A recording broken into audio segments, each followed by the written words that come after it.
In this video, we're going to show you guys how to reconnect your Valvetronic Designs key fob to your Valvetronic Designs exhaust valve controller. Let's get to it. This is a controller for an Audi R8, but for the other models, it's all the same. There's a little button right here. Press 1, 2, 3, 4, 5, 6, 7, 8 times. It's going to clear everything off. Press it once.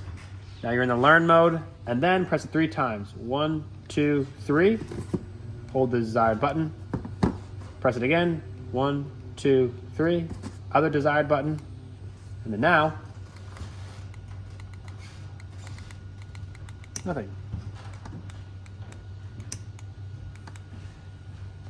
Open, closed. Open, closed. Very simple, very easy to do. 8 times to reset. 1, 2, 3, 4, 5, 6, 7, 8. Press the button, that'll clear it. 1 time to put it in the learning mode. And then from there, 1, 2, 3. Click the button. 1, 2, 3. Click the other button. You'll be in great shape.